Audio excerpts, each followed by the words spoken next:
Well, thank you, guys and girl. We have two Kelvins up on stage today. So there's going to be a Kelvin M and a Kelvin W, just to make life easy.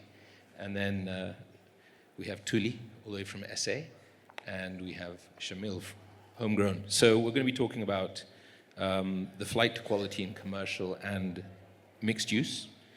And we're going to look at a couple of things. Primarily, is it a real thing? Is there a real flight to quality? What are the pros and cons of mixed-use precincts? And do the economics stack up? We've only got half an hour. We're a little bit late, so we're going to keep it slick and organic. And although you probably won't believe this, we have not met up before this. So let's see how it goes.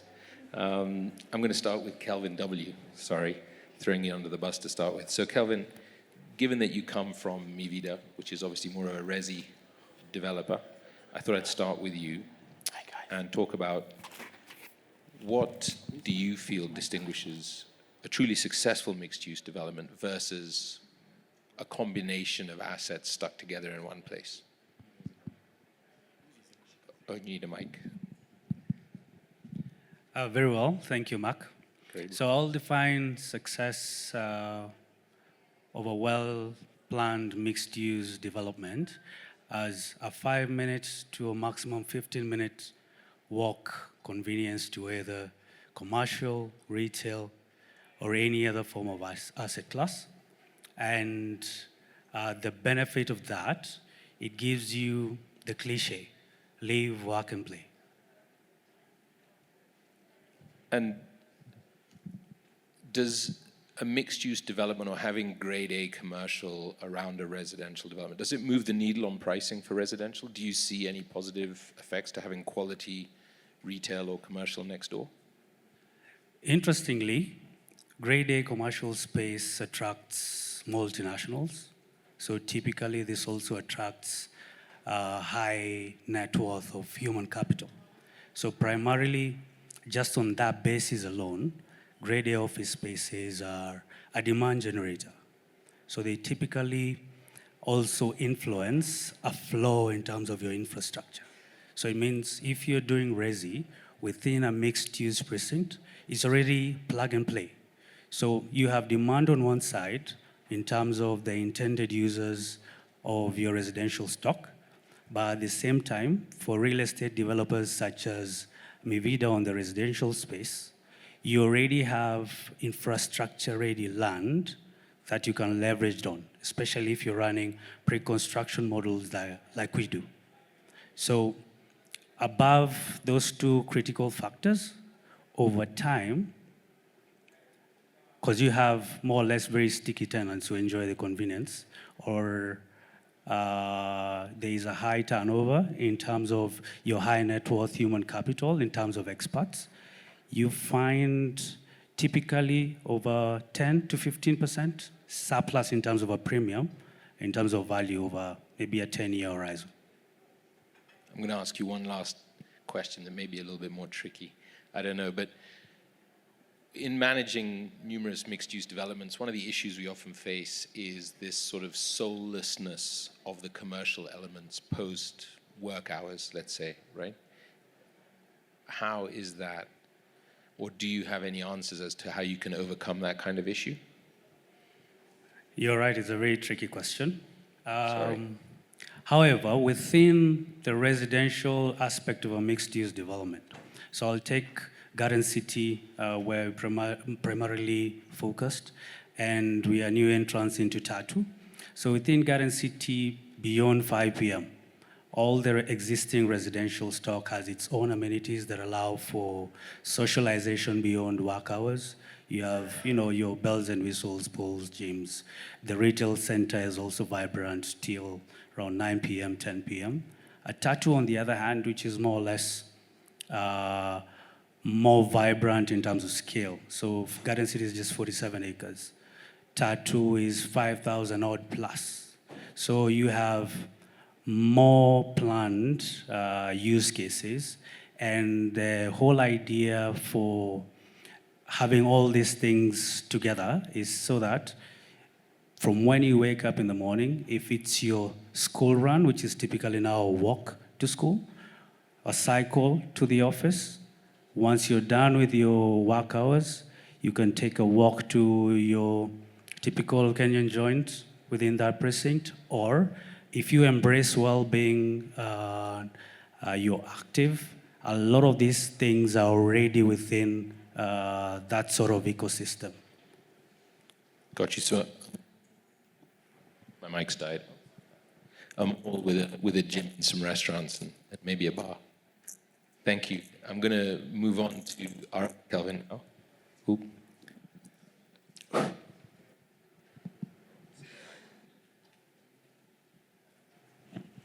Hello. Oh, perfect. We're back. So, Kelvin, from obviously Purple Dot's perspective, on the commercial side now, rather than the residential side, do we see mixed-use environments actually influencing leasing decisions? Do we see any positive impact to having these additional asset classes in the same location? Thank you so much, Mark. Yes, you're able to see this because people want to be in a space whereby from the time you get into your workspace in the morning to the evening, you are able to have a seamless time. That is, you're able to grab your coffee, work, maybe even dinner within the same space. Yeah. You work late, obviously, if you're going to have dinner in the same place. And what do you see tenants more interested, less interested in, or not willing to compromise nowadays in what is, a grade A space that you've developed? Currently, ESG is a must. Any tenant that is coming in the building, the first thing they ask is the ESG compliance, the wellness the building provides, that is lighting in the building, things like even we're incorporating gyms within the space. So that is very key for the tenants. Okay. I'm coming back to you all in a minute, but I'm going to go to Thuli for a second. So I know we didn't start with ladies, which is a little bit rude, but there was a reason for that. So moving beyond that, everybody talks about ESG and has done nowadays, and it is important, but moving beyond that grade A finishing, that location, how influential is something like the workplace experience, for example, in a tenant's decisions to move into a space? Thanks, Mark. So to answer that question, it's very important because the office is no longer a place people go to work. It's a place they want to go to. So you'd notice that post-COVID, the amenities in the office place have changed to try and attract and retain talent. So that's become a big factor in terms of the end user, is how to make that space attractive to the people that need to use it. And I guess having a mixed-use development helps with that to an extent. Right? Absolutely. Are tenants willing to pay for this? Or more specifically, are all tenants willing to pay for this? Or is it more a, nice to have? So unfortunately, not all are willing to pay for it. They'd love to. They understand the importance of it. But there are financial constraints, which from our experience means more value engineering because you still have to get the principles across in the design. It's a lot more value engineering, but so less can pay for it, to answer so it depends, is the short answer. Yeah. If you can get it affordably, they'll go for it. Shamil, you've been waiting very patiently. Hope you've got a working mic. I'll lend you mine. Following on that sort of theme, is there a genuine shift to grade A space, or a bit like what Tumi was saying, is cost still a dominant factor in that decision, or the dominant factor? So cost in terms of tenant? Rent. Yeah. So basically, when we talk about grade A, I think we need to be very specific. Grade A is it's a broadly used term, but it's a very specific term. Tenants definitely want, to his point about EDGE certification and all that, but they really want to know, is the parking sufficient? Is the accessibility good? The first impression of a tenant, I've realized, is made in the first 30 seconds of entering that building. If the arrival experience is poor, they will just turn around and drive out in many cases, number one. Number two, construction costs have gone up over the last 12 years. Rents have stayed the same. In fact, I think in many cases in grade B buildings, rents have actually dropped in real terms. So it's becoming really challenging as developers who want to push quality. Like, we will only build commercial quality and say no to a lot of transactions if we don't feel it's the right fit for us. But I feel that rents need to catch up with construction costs. Otherwise, you're going to have a mismatch in the future where tenants, international grade tenants, are coming in and just not able to find what they need and what they're looking for. Will they pay the rents if they can find it? I don't believe so. I personally don't believe so. Tenants are hiring firms like yourselves to come negotiate, excuse my French, but badger landlords through the process. And it becomes sort of a bit monotonous. But we've taken a sort of 15, 20-year view on the commercial sector in the market in Nairobi, and we feel there's a lot of long-term potential in there, and that's why we're still are building and bringing things to market. But we definitely feel rents need to catch up to where construction costs are, because otherwise you're going to have what's happening in a lot of the build-to-let residential market, which is just poor quality, strata ownership, and it won't make much sense for international grade tenants to come to the market at that point. I'll get back to that in a second, but you're right. We manage a ton of properties, and what our landlords are interested in is occupancy rates and rent and service charge collection, right? That's primarily what they're interested in, which is understandable. And tenants, when they're looking for space, yes, they like the mixed-use element to it. They like having amenities, certainly F&B in a building, and also the edge and ESG certifications, etc., much like your building. But ultimately, rent is a really key part of that, and rent hasn't moved. So, I mean, hypothetically, where tenants want these international grade A spec buildings, and by grade A, I mean, to global best standards. But do the numbers stack up from a landlord developer's perspective versus the cost of that? Absolutely not. Absolutely not, right? You have commercial buildings in this market who, even if you take the average of being like $1, 130 shillings equivalent on the average rent, I mean, some of them will take 20 years, 25 years to pay back, right? So unless you have really cheap debt or you have a pile of cash under your mattress, right, it's nearly impossible to make the numbers stack up. So to my colleague's point, you need to definitely value engineer and build smart, but I think the international tenants need to come in and have realistic expectations for what they're asking so that the landlord can deliver on the back of that. And as well as what is capable for delivery in this market. You don't want to build something to like LEED gold standard and then they're still willing to only pay you $1, for instance. Yeah, I mean, from my perspective, there's two ways to do it. One way is to build really well, lease really well, and exit as soon as subject to those strong leases. And the other is to manage your property really well and hold long term. Which is, we're trying to do the latter, but even on the former, right? I don't think the funds are really offering reasonable yields, right? Given the build cost, they're only interested in the cash flow. So now if the cash flow and the build costs are sort of not fully aligned, now obviously their exit is, I have somebody smiling at me from one of the funds. There needs to be a sort of realignment in all three factors, and I think you guys, as the largest sort of commercial agents in the market, need to be realistic with a lot of the clients you bring around. We won't drag the two gentlemen in the front row up onto stage and ask them difficult questions about financial performance. But I'll go around and I'll ask you all similar questions, obviously noting that Thuli is a slight outlier. But starting with you, Shamil, we're going to go backwards. What do you believe is the biggest challenge to delivering a mixed-use property in this market? You know, when you say mixed use, I feel it's like the word, you know, people are throwing the word family office around, right? A lot right now. So I feel like mixed use also is such a broad, generic term that really mixed use, when it comes to mind, is something like DIFC, right? Which you were part of. For GTC. Or, yeah. In a local context. So I feel like there's a handful that are really delivered it well in this market. The potential is there.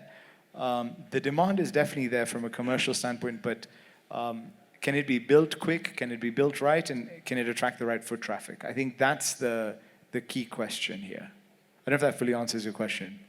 Yeah, it doesn't. I think the point on definition is really key as well, right? Does an office building with some retail and a small restaurant count as mixed use, right? Or does it need all the asset classes? Does it need resi, et cetera, et cetera? Great, let's move down the line. Kelvin M. Where do you think the biggest gap is between supply and tenant expectations are today?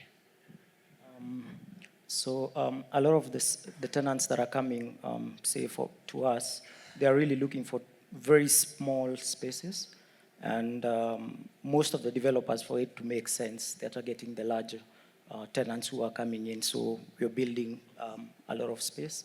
So how we are trying to bridge that gap is to make sure that in the spaces you're providing, there's a mixture of, the normal floor plates, but you also have in the same spaces the co-working spaces to be able to bridge that gap. You're able to provide space for the smaller guys, and you're able to provide space for the larger guys. Yeah, and also you're able to cater to the spillovers that you're getting from the bigger organization renting. I think and that's a really good point, actually. I think that's an excellent answer. We were having a conversation earlier with a tenant who's looking for, a very blue chip tenant, but only wants a small footprint at the moment in the market. They're struggling to find the space. Landlords are saying, well, you need to take half a floor or a floor, and they just don't have the appetite to do so. Thuli, on to you. I think I'm going to ask you a similar question, if not the same one. So, what do you think the biggest gap is between supply and tenant expectations? And I'll add to it now, given the answer from Kelvin. Do you think that flex workspace is an answer to that? So I think the biggest gap is in the cost. I think tenants are always shocked by what a fit out costs. And it's how they make it work, right? So they've seen everything else in terms of the lease, and they've accounted for that. But when they get to us, it's at the end of the cycle, and they're hit with this big number. So that's a big gap, I'd say. It's a big challenge, especially from our side. Following on, how long would you typically say a tenant should depreciate a fit-out cost over? What kind of period of time? 10 years. 10 years? Yeah. 5 to 10 years, no less than 5 years. Yeah, sure. Which we typically, and I'm talking about us as a firm now, do 9 years. And if you spread it out across that period of time, it makes more sense. It does. But when you look at that first number, and I'm speaking firsthand as we're just about to refurb our offices, I was pretty shocked when our fit-out guys came to me with our quote. And I said, you do realize this is for us, right? And yeah, it is a shocking number if you really want quality space. Great. Finally, back to Kelvin W. I've got two questions. I'm trying to decide which one to ask you. Do you believe the precinct model is a better model for an investor than to have a diversified portfolio of assets spread out across a market? And why? Personally, yes. But in the medium term, it doesn't look like it. And the reason why I say that is for some of these precincts to mature, you need time, you need to size the different use cases reasonably and be able to adapt. What we have now as, say, developments that are outside sort of those ecosystems, as we grow into a more polycentric city with different nodes, so to speak, what will be in your typical old neighborhoods in terms of different use cases, they end up being islands. and lack the benefit of the rest of the use cases. And for investors, typically you want to spread out your risks. My colleagues have talked about costs, for instance. The size of tenancy space required in office spaces. So if you have a balanced portfolio as a developer of a precinct in different use cases, there is a likelihood that long-term you've collateralized, so to speak, your yield, right? Yeah. Yeah, I think that's a great answer. And I think, Murray asked me to ask if there was any questions, so I'll do that in a second. But I think you're 100% right, and I think it's worth looking at some of the markets on our continent that are slightly ahead of us on the curve, or just best case scenarios in other markets. I was in a meeting recently where we were referencing Rosebank in Johannesburg, and that's a really good example of how retail and office are kind of mixed into a pedestrianized area.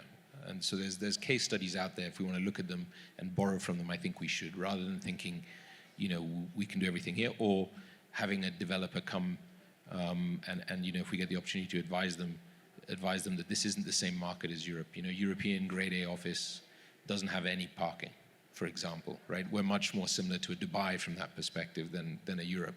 And at the same time, our mixed-use developments tend to need, or we have the opportunity to have a bit more space than other markets as well. So we need to localize that. So we are on time, and I'm going to open up and ask if anybody has any questions, except for these two. They can't ask questions. Anybody got any questions?